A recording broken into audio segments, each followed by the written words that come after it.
திண்டுக்கல் மாவட்டம் நிலக்கோட்டையில் துணை முதலமைச்சர் உதயநிதி ஸ்டாலினின் காரில் பறக்கும் படையினர் சோதனை நடத்தினர். தேனியில் பரப்புரை முடித்துக் கொண்டு நிலக்கோட்டை செல்லும் வழியில் கட்டக்காமன்பட்டி சோதனைச் சாவடியில் துணை முதலமைச்சரின் காரை மடக்கிய அதிகாரிகள் சோதனையிட்டனர். அதன் பிறகு உதயநிதி ஸ்டாலின் காரில் ஏறி அம்மைநாயக்கனூர் தேர்தல் பரப்புரைக்கு சென்றார்.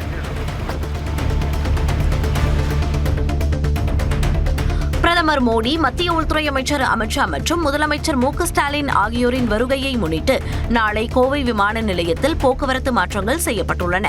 மாலை 4 மணி முதல் இரவு 8 மணி வரை கார் மற்றும் கால் டாக்ஸிகள் விமான நிலைய நுழைவு வாயில் வரை செல்ல தடை விதிக்கப்பட்டுள்ளது. மாலை 4 மணிக்கு பின் வரும் பயணிகள் சிட்ரா சந்திப்பில் இறங்கி நடந்து செல்லுமாறும் அறிவுறுத்தப்பட்டுள்ளனர். மேலும் இன்றும் நாளையும் விமான நிலைய வளாகத்தில் வாகனங்களை நிறுத்தவும், நாளை மாநகருக்குள் கனரக வாகனங்கள் நுழையவும் முற்றிலும் தடை விதிக்கப்பட்டுள்ளது. வேலூர் தொகுதி சட்டமன்ற தேர்தலுக்கான மின்னணு வாக்குப்பதிவு இயந்திரங்களில் வேட்பாளர் பெயர், புகைப்படம், சின்னம் பொருத்தும் பணிகள் துவங்கின. வேலூர் வட்டாட்சியர் அலுவலக கிடங்கில் இருந்து எடுத்து வாக்குப்பதிவு இயந்திரத்தில் பொருத்தும் பணிகள் நடைபெற்றன. இதேபோல நெல்லை மாவட்டத்தில் உள்ள 5 சட்டமன்ற தொகுதிகளிலும் வாக்குப்பதிவு இயந்திரங்களில் சின்னம் பொருத்தும் பணி தொடங்கியது. திருநெல்வேலி தொகுதிக்குட்பட்ட இயந்திரங்களில் பொருத்தும் பணி நெல்லை தாலுகா அலுவலகத்தில் உள்ள மின்னணு வாக்குப்பதிவு இயந்திர கிடங்கில் அரசியல் கட்சிகளின் பிரதிநிதிகள் முன்னிலையில் நடைபெற்றது. ராணிப்பேட்டை சட்டமன்ற தொகுதி திமுக வேட்பாளர் அமைச்சர் காந்தி தீவிர வாக்கு சேகரிப்பில் ஈடுபட்டார். பாலாஜாப்பேட்டை, பூரம்பாடி, மாங்குப்பம் உள்ளிட்ட 30க்கும் மேற்பட்ட கிராமங்களுக்கு வீதி வீதியாக சென்ற அமைச்சர் காந்திக்கு பொதுமக்கள் ஆரத்தி எடுத்தும் பட்டாசு வெடித்தும் உற்சாக வரவேற்பு அளித்தனர்.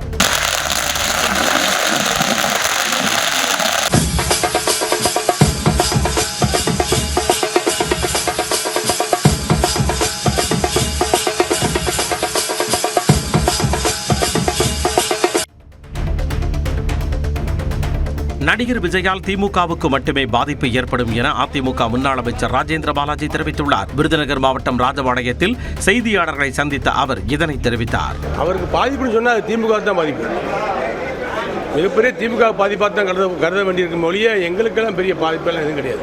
அண்ணா திமுகவுடைய ஓட்டு வங்கியை யாராலும் உடைக்க முடியாது. ரெட்டலைக்கு போடக்கூடிய ஓட்டுகளோ, தாமரைக்கு போடக்கூடிய ஓட்டுகளோ, குக்கருக்கு போடக்கூடிய ஓட்டுகளோ, இந்த கூட்டணிக்கு போடக்கூடிய ஓட்டுகள் ஒரு ஓட்டு கூட மாறாது. நெல்லை மாவட்டம் ராதாபுரம் தொகுதி திமுக வேட்பாளரான சபாநாயகர் அப்பாவு வள்ளியூர் மற்றும் அதன் சுற்றுவட்டார பகுதிகளில் வீதி வீதியாக சென்று தீவிரமாக வாக்கு சேகரித்தார். வட்டலிவிளை, விசுவாசபுரம் உள்ளிட்ட பகுதிகளில் பரப்புரை செய்த அவர் ராதாபுரம் தொகுதிக்கு திமுக அரசால் கொண்டுவரப்பட்ட கூட்டு குடிநீர் திட்டம், மாவட்ட தலைமை மருத்துவமனை மற்றும் புதிய பேருந்து நிலையம் ஆகிய திட்டங்களை மக்களிடம் எடுத்துக் கூறி ஆதரவு திரட்டினார். கோவையில் நடைபெற்ற தனியார் நிகழ்ச்சியில் பங்கேற்ற பின் செய்தியாளர்களிடம் பேசிய டெல்லி முதலமைச்சர் ரேகா குப்தா, திமுக ஆட்சியில் பெண்களுக்கு பாதுகாப்பு இல்லை என்று சாடினார். மேலும் தொகுதி மறுவரையறை பெண்களுக்கு சாதகமானது என்றும் அதனை திமுக எதிர்ப்பது அவர்களின் அஸ்தமனத்தையே காட்டும் என்றும் கூறினார். This rising sun is really rising sin in this Tamil Nadu. Ramanathapuram மாவட்டம் பரமக்குடி திமுக வேட்பாளர் கதிரவனை ஆதரித்து வாக்கு சேகரிப்பில் ஈடுபட்டபோது பேசிய அமைச்சர் ராஜகண்ணப்பன் காங்கிரஸ் கட்சி குறித்து விமர்சித்தார். பீகார் தேர்தலில் காங்கிரஸ் குறைந்த இடங்களிலேயே வெற்றி பெற்றதை சுட்டிக்காட்டிய அவர், காங்கிரஸ் கட்சி அந்தந்த தொகுதிகளை சேர்ந்தவர்களுக்கே போட்டியிட வாய்ப்பளிக்க வேண்டும் என்றும் கூறினார். காங்கிரஸ் கட்சியில ஒரு பெரிய கெட்ட வழக்கம் நீங்க என்னன்னா, அந்தந்த ஏரியாக்காரல அந்தந்த ஏரியாவில் போடியா. காட்டுமன்னார் கோவிலில் நடைபெற்ற தேர்தல் பரப்புரையின் போது மேடையிலேயே தொண்டர் ஒருவருக்கு விசிக தலைவர் திருமாவளவன் திருமணம் நடத்தி வைத்தார். அரசியல் பரப்புரை மேடை ஒரு நொடியில் மங்களமான திருமண மேடையாக மாறி தொண்டர்களிடையே நிகழ்ச்சியை ஏற்படுத்தியது.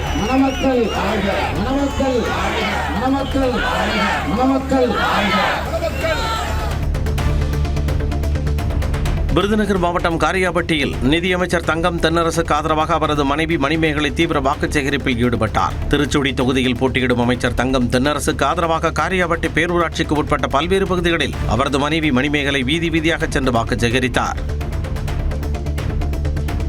திமுக வழங்கும் கூப்பன் வெறும் பேப்பர் என்றும் அதனை நம்பி ஏமாற வேண்டாம் என்றும் தருமபுரி பாமக வேட்பாளர் சௌமியா அன்புமணி தெரிவித்துள்ளார்.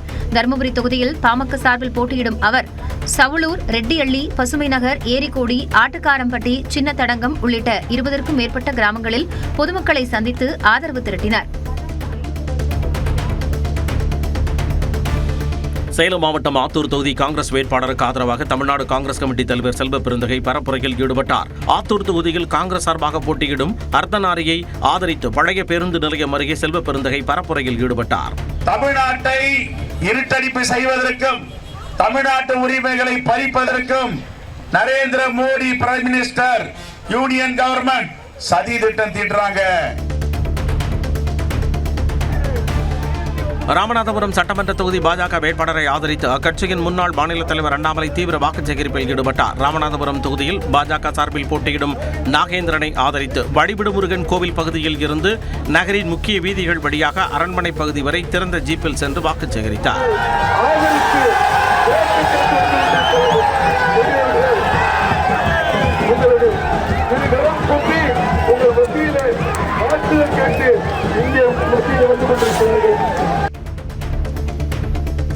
திருவாரூர் தொகுதி திமுக வேட்பாளர் பூண்டி கலைவாணன் பரப்புரையின் பொழுது 1 கிலோமீட்டர் தூரம் நீண்ட வரிசையில் காத்திருந்து பொதுமக்கள் பூர்ண கும்ப மரியாதை அளித்து வரவேற்றனர். திருவாரூர் தொகுதியில் திமுக சார்பில் போட்டியிடும் பூண்டி கலைவாணன் அலிவலம், புலிவலம், வேலங்குடி, கல்யாண மகாதேவி, மாங்குடி, கூடூர் உள்ளிட்ட பல்வேறு இடங்களில் தீவிர பரப்புரை மேற்கொண்டார். அப்பொழுது வேலங்குடியில் அவருக்கு கிரேன் மூலம் கருப்பு சிவப்பு நிறத்தில் பிரம்மாண்ட மாலை அணிவிக்கப்பட்டது.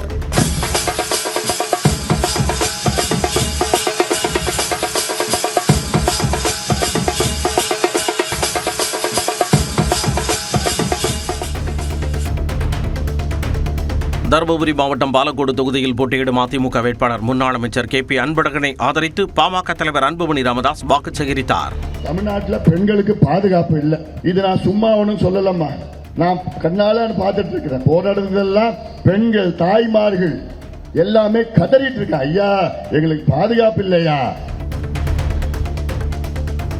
தமிழ்நாட்டில் நடைபெறவுள்ள தேர்தல் 3 மாடல்களுக்கான தேர்தல் என்றும் அவை திராவிட மாடல், அடிமை மாடல் மற்றும் சினிமா மாடல் என்றும் நடிகர் பிரகாஷ்ராஜ் தெரிவித்துள்ளார். திண்டுக்கல் மாவட்டம் பழனி தொகுதியில் போட்டியிடும் மார்க்சிஸ்ட் கம்யூனிஸ்ட் கட்சி வேட்பாளர் பாண்டியை ஆதரித்து நடைபெற்ற பொதுக்கூட்டத்தில் அவர் இவ்வாறு பேசினார். இந்த மாடல்கள் என்ன கொடுக்குதுன்னு பேசுவோம். திராவிட மாடல் என்ன கொடுத்துச்சு? கல்வி கொடுத்துச்சுப்பா. இந்தியாவிலேயே ஒரு மாநிலம் இப்படி இருக்கணுங்கிற பெருமையை சேர்த்துச்சுப்பா. மொழி மானத்தை காப்பாத்துச்சு. இப்ப இனம் மானத்தை காப்பாத்துறதுக்கு போராடுது. திருப்பத்தூர் தொகுதி தாவேகா வேட்பாளர் திருப்பதி குதிரை வண்டியில் ஊர்வலமாக சென்று வாக்கு சேகரித்தார். திருப்பத்தூர் சட்டமன்ற தொகுதியில் தமிழக வெற்றி கழகம் சார்பில் போட்டியிடும் திருப்பதி ITI பகுதி, கோவிலூர் ரோடு, போஸ்கோ நகர், திருப்பத்தூர் பஜார் பகுதி, சிவராஜ்பேட்டை, கலெக்டர் அலுவலக பகுதி உள்ளிட்ட பல்வேறு பகுதிகளில் வீதி வீதியாக சென்று வாக்கு சேகரித்தார்.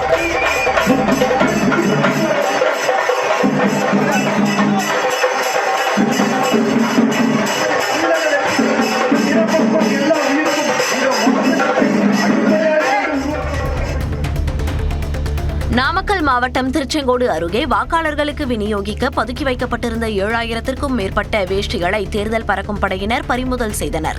மாவட்ட ஆட்சியர் துர்காமூர்த்திக்கு கிடைத்த ரகசிய தகவலின் பேரில் ஊஞ்சனை பகுதியில் உள்ள கொங்குநாடு மக்கள் தேசிய கட்சி நிர்வாகி குருசாமியின் வீட்டில் நள்ளிரவில் சோதனை நடத்தப்பட்டது.